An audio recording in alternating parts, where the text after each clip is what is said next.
like clockwork, some of the best games that come out every year are made by the names everybody recognizes. Nintendo, BioWare, Ubisoft, at least one of these guys is going to be getting some awards at the end of December. We know that, we expect that.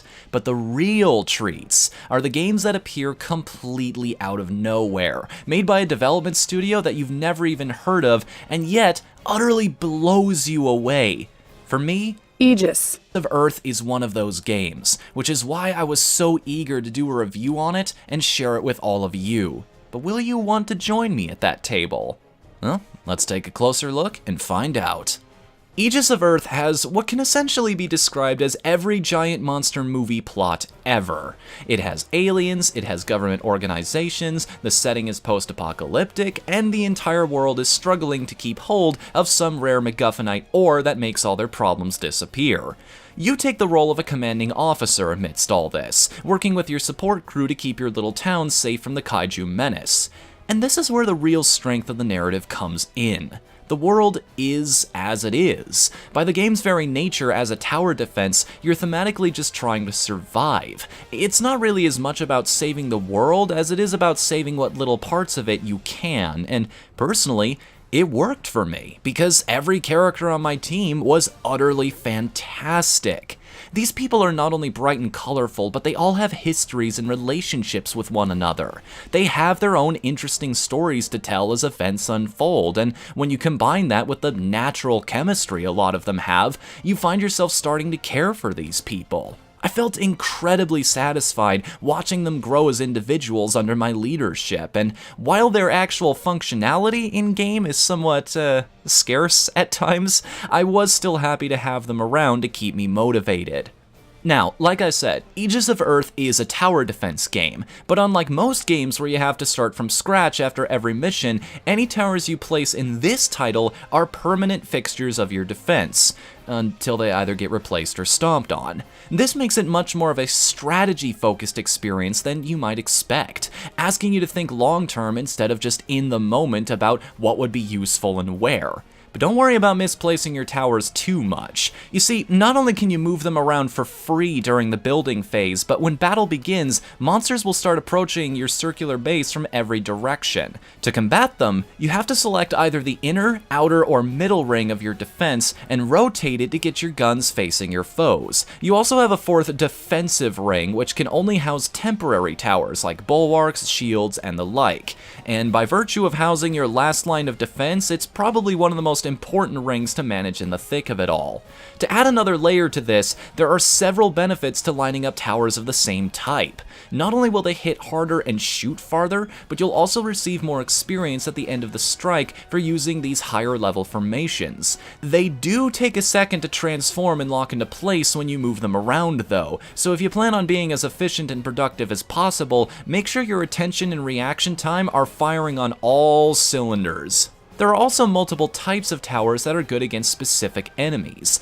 Gatling guns are great against quick swarms of little foes, missiles can deal massive damage to slow-moving targets on practically the edge of the map, lasers make short work of armored enemies and even have penetrating power, and your trusty cannon, while slow, hits hard enough to fell even the biggest baddies. And trust me, there are some pretty beefy beasties coming your way. See, after every successful mission, the alt density in the air will start to rise. Once it passes 800, a boss monster could show up to interrupt your strikes at any time. As you could probably tell by their name, these guys are way tougher than the normal fare, and will often have special mechanics that make them difficult to deal with without taking damage yourself, to the point where some towers are specifically designed to combat them. This means you can never rest on your laurels. You always have a more difficult encounter waiting just around the corner, and especially once you're managing multiple cities all with their own radars to worry about, the tension of waiting for one of these guys to show up is almost palpable. I was always secretly wishing that I'd get away with just one more mission and have just a little longer to prepare, and even when I did, I was often still caught off guard. If things ever get too hot though, you do have one final weapon, a USW, aka an ultimate strike weapon. These are massive guns housed in your base itself, and while they take some time to charge, they are flat out the most powerful tools in the game, eating through the life bars of bosses and rewarding you with a massive boost to experience at the end. In fact, emerging victorious gives you plenty of resources to work with in combating future attacks, not just experience.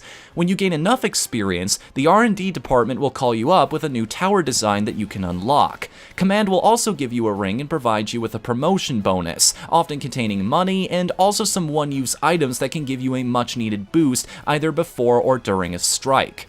Your teammates will also level up, increasing the effectiveness of their skills and improving their focus, but also reducing their morale from the stress of the fight.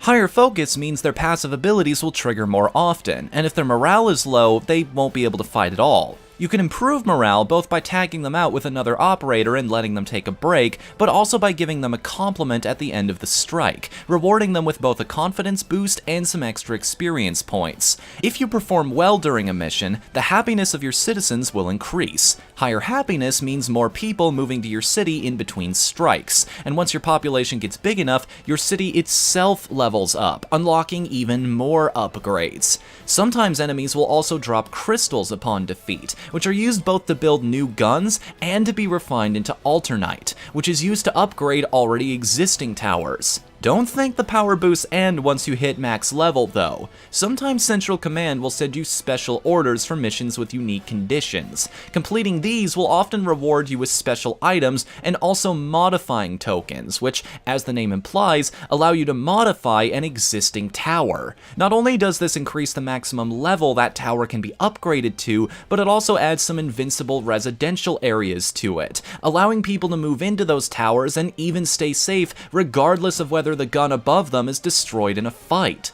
All this means that something is always happening in Aegis of Earth, and that you're always working towards something new and exciting, be it a new tower, better armor, a stronger city core to power up your weapons, or just a more efficient team. The progress-hungry side of my heart always had its fill here, and at the end of the day, when I was staring at my perfect city, filled with all the guns and people I could ever want, I couldn't help but feel accomplished. To me, Aegis of Earth does pretty much everything right. It's a fun and satisfying spin on an old formula, it's always got another surprise up its sleeve, and it's got a great world with characters so well written, I wouldn't mind knowing people like this in real life. And you know what the crazy thing is? This isn't even a full-priced game. That's right, you can pick this thing up today, brand new, for a mere $40, which by my count is an absolute steal for what you're getting. I think I can safely say that so far this year, this is the most fun I've had with a video game. So if anything I've mentioned appeals to you at all, please go give Aegis of Earth a spin.